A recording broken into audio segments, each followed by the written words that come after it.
சிந்து பைரவி சீரியல்ல ஆறுமுகம் அவார்டு வாங்குறத நம்ம பைரவி மறைஞ்சிருந்து கூட்டத்தோட கூட்டமா பார்த்துக்கிட்டு இருந்தாங்க இல்லையா? இத சிந்து பார்த்துட்டு பைரவி வந்திருக்காளே அப்படின்னு பின்னாடியே ஓடி போய் பைரவிய பிடிச்சிடுறாங்க. பைரவி எப்படியாச்சும் அங்கிருந்து ஓடிடலாம் அப்படின்னு பார்த்தா பின்னாடியே அப்பாவும் வந்துடுறாங்க. உன்னைய பத்தி தான் மாப்பிள்ளை பெருமையா பேசினாரு. சரி நீ வா, உன்னைய பார்த்தாருன்னா மாப்பிள்ளை ரொம்ப சந்தோஷப்படுவாரு அப்படின்னு சொல்லி எப்படியோ பைரவிய அங்க அழைச்சிக்கிட்டு போயிடுறாங்க.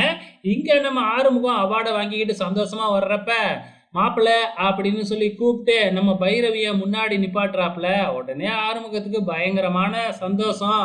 அங்கிருந்து ஓடி போய் பைரவியை அழைச்சிக்கிட்டு வந்து அந்த அவார்டை கொடுத்து, உன் கையால அவார்டு வாங்கணும்னு நினைச்சேன் அப்படின்னு சொல்றப்ப, நீ உங்க அம்மா கையாட அவார்டு வாங்குறதே எனக்கு ரொம்ப சந்தோஷமா தான் இருந்துச்சு அப்படின்னு சொல்லிக்கிட்டு இருக்கிறாங்க.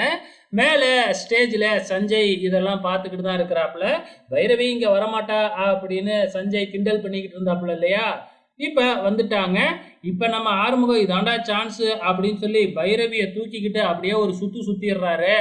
அதையும் இந்த சஞ்சய் பார்த்துக்கிட்டு தான் இருக்கிறாப்புல.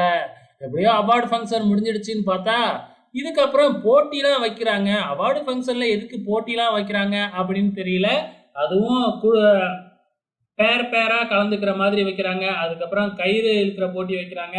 ஸோ இதுல கயிறு இழுக்கிற போட்டியில வந்து சிவா டீம் ஒரு சைடு, ஆறுமுகம் டீம் ஒரு சைடு. இதுல ஆறுமுகம் டீம் தான் வின் பண்ணுது. ஆறுமுக சைடு, ஆறுமுகத்தோட வைஃப் பைரவி இந்த மாதிரி எல்லாம் இருக்கிறாங்க. அதுக்கு அடுத்ததா வந்து பாத்தீங்கன்னா சைக்கிள் ஸ்லோ ரேஸ். இதுல வந்து பாத்தீங்கன்னா கணவன் மனைவி கலந்துக்கணும். கணவன்மார்கள் முன்னாடி மனைவியை உட்கார வச்சு ஸ்லோவா ஓட்டிக்கிட்டு போறதுதான். இந்த ரேஸ்ல நம்ம சிவாவும் சிந்துவும் சேர்ந்து ஜெயிக்கிறாங்க. அடுத்ததா மூணாவதா ஒரு போட்டி வைக்கிறாங்க. இந்த போட்டியில கணவன்மார்கள் மனைவிமார்களை தூக்கிக்கிட்டு ஓடணும் அப்படிங்கிற மாதிரி போட்டி வைக்கிறாங்க. இது நாளைக்கு தான் நடக்க மாட்டுக்கு, வெயிட் பண்ணி பார்க்கலாம்.